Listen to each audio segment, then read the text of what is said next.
Hi friends, welcome to our channel my lifestyle and cooking. First time பார்க்குறீங்கன்னா subscribe பண்ணிவிட்டு பாருங்கள் friends. நம்ம இன்றைக்கி அடிக்கிற வெயிலுக்கு கோதுமை மாவு வச்சு சூப்பரான ஒரு சம்மர் ட்ரிங்க்ஸ் தான் பார்க்க போகிறோம். இது வெறும் 3 பொருளை தான் நான் செஞ்சுருக்கிறேன். நட்ஸு, ஃப்ரூட்ஸ், வெஜிடபிள்ஸ்னு எதுவும் சேர்க்கலை. ரொம்ப சிம்பிளாக வீட்டில் இருக்கக்கூடிய பொருள் வச்சு செஞ்சிடலாம். அதே சமயத்தில் டேஸ்ட் அவ்வளோ சூப்பரான டேஸ்ட்டாக இருக்கும். வாங்க இது எப்படி பண்ணலான்னு பார்க்கலாம். இது செய்கிறதுக்கு ஒரு பாத்திரம் ஒன்று எடுத்துருக்கிறேன். இதில் 2 டேபிள் ஸ்பூன் அளவுக்கு கோதுமை மாவு வந்து சேர்த்துக்கலாம். இது கூடவே 1/4 கப் அளவுக்கு பால் வந்து கொஞ்சம் கொஞ்சமாக சேர்த்து கட்டி எதுவும் இல்லாமல் இந்த மாதிரி ஸ்மூத்தாக கரைச்சி எடுத்துக்கலாம். அடுத்ததாக ஸ்டவ்வில் வந்து ஒரு பாத்திரம் எடுத்து வச்சுருக்கிறேன். இதில் 1/2 கப் அளவுக்கு வெள்ளை சக்கரை வந்து சேர்த்துக்கலாம். நீங்கள் வெள்ளை சக்கரை வேண்டாம், ஹெல்த்தியாக பண்ணணும்னு நினச்சிங்கன்னா அது எப்படி பண்ணணும்னு வீடியோவில் சொல்லியிருக்கேன், ஸ்கிப் பண்ணாமல் பாருங்கள். இப்போது நம்ம வந்து வெள்ளை சக்கரையை வந்து கேரமல் பண்ணி எடுக்க போகிறோம். ஃப்ளேமை சிம் டு மீடியம் ஃபஸ்ட்டு வச்சுக்கோங்க. நமக்கு அந்த சுகரெல்லாம் நல்லா கம்ப்ளீட்டாக மெல்ட் ஆகி நமக்கு கேரமல் ஆகி வரணும். சுகர்லாம் கம்ப்ளீட்டாக மெல்ட் ஆனதுக்கப்புறமா ஃப்ளேமை வந்து சிம்மில் வச்சுக்கோங்க. இப்போ உங்களுக்கு பார்த்தா தெரியும், நல்லா வந்து சுகர்லாம் மெல்ட் ஆகி கேரமல் ஆகி வந்திருக்கு. இந்த மாதிரி கலருக்கு நமக்கு வந்து கேரமல் ஆகி வந்தால் போதும். ரொம்ப வந்து டார்க் கலர் ஆயிடுச்சு அப்படின்னா கரிஞ்ச மாதிரி ஆயிரும். நமக்கு அந்த ட்ரிங்க்ஸும் பார்த்தீங்கன்னா கொஞ்சம் கசப்பு டேஸ்ட்டு வந்துடும். இந்த மாதிரி ஒரு ஸ்டேஜுக்கு வந்ததுக்கப்புறமா இது கூடவே ஒரு 2 டேபிள் ஸ்பூன் போல் தண்ணி வந்து சேர்த்துக்கலாம். சேர்த்து அந்த கேரமலோட கலந்து எடுத்துக்கோங்க. இந்த மாதிரி நல்லா கலந்து எடுத்ததுக்கப்புறமா இது கூடவே நம்ம வந்து பால் சேர்த்துக்கலாம். நான் இங்கே 1/2 லிட்டர் அளவுக்கு பாக்கெட் பால் ஃபுல்லாகவே சேர்த்துருக்கிறேன். நமக்கு கேரமல் ரெடியானதுக்கப்புறமா தண்ணி சேர்த்ததுக்கு அப்புறமா தான் பால் சேர்க்கணும். நம்ம டைரெக்டாக கேரமலோட பால் சேர்த்தோம் அப்படின்னா சில டைம் வந்து பால் வந்து திரிகிறதுக்கு சான்ஸ் இருக்குது. அதனால் அந்த ஸ்டெப் வந்து ஸ்கிப் பண்ணாமல் செஞ்சுக்கோங்க. பால் சேர்த்ததுக்கப்புறமா கேரமல்லாம் இந்த மாதிரி கட்டியாகி இருக்கும். அது ஒன்றும் குழப்பமில்லை. நம்ம கண்டினியூவாக கலந்து எடுக்கும்போது அந்த பாலோட கேரமல் வந்து கரைஞ்சி வந்துடும்.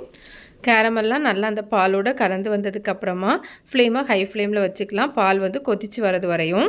கேரமல் பாலோட கலந்து வரதுரையும் இந்த மாதிரி ஒரு ஸ்பூன் வச்சு கொஞ்சம் கலந்து விட்டுக்கோங்க. அப்போ நமக்கு ஈஸியாக கரைஞ்சி வந்துடும்.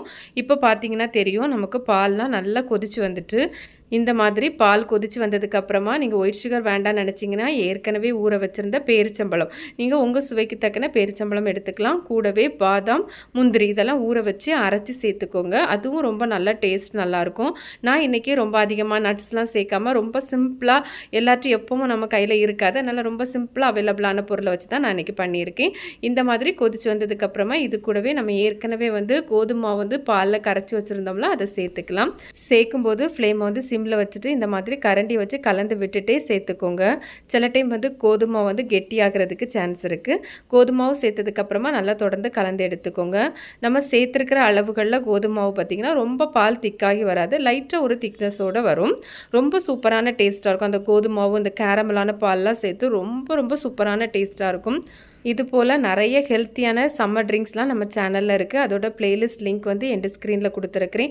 சேனலையும் விசிட் பண்ணி பாருங்கள், கண்டிப்பாக உங்களுக்கு யூஸ்ஃபுல்லாக இருக்கும். கோதுமை மாவு சேர்த்ததுக்கப்புறமா 5 நிமிஷம் மட்டும் நம்ம இதை வந்து கொதிக்க விட்டால் போதும், மீடியம் ஃப்ளேமில் வச்சு. இப்போ உங்களுக்கு பார்த்தா தெரியும், ஒரு 5 நிமிஷம் ஆகுது. லைட்டாக வந்து ஒரு திக்னஸோட ரொம்ப சூப்பராக ரெடி ஆகியிருக்கு. இந்த மாதிரி தான் நமக்கு இருக்கும். இந்த மாதிரி ஒரு கன்சிஸ்டன்சி வந்ததும் நம்ம ஸ்டவ் ஆஃப் பண்ணிடலாம். இது ஆறுனதுக்கப்புறமா இன்னும் கொஞ்சம் நமக்கு கெட்டியாகி வரும். இப்போ நான் வந்து ஸ்டவ் ஆஃப் பண்ணி வச்சுருக்கிறேன்.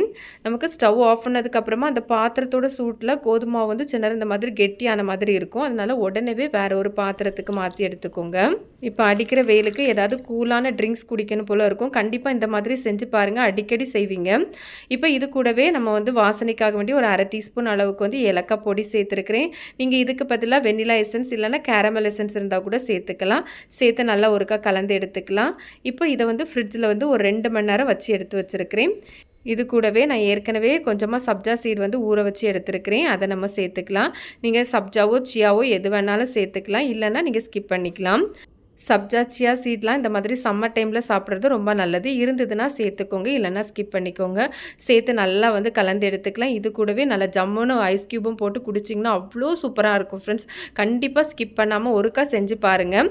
இப்போ நான் கொஞ்சமாக ஐஸ் க்யூப் போட்டு கலந்து எடுத்துருக்கிறேன். இப்போ நம்ம வந்து கப்பில் வந்து மாற்றி எடுத்துக்கலாம். ரொம்பவே சிம்பிளான ஒரு சம்மர் ட்ரிங்க்ஸ். கண்டிப்பாக நீங்களும் செஞ்சு பாருங்கள். செஞ்சு பார்த்துட்டு உங்களுக்கு எப்படி வந்ததுன்னு மறக்காமல் கமெண்ட்ஸ் பண்ணுங்கள். ரெசிபி வீடியோ கண்டிப்பாக உங்களுக்கு பிடிக்கும். பிடிச்சிருந்தால் லைக் பண்ணி ஷேர் பண்ணி சப்ஸ்கிரைப் பண்ணுங்கள். Friends, thanks for watching. Bye.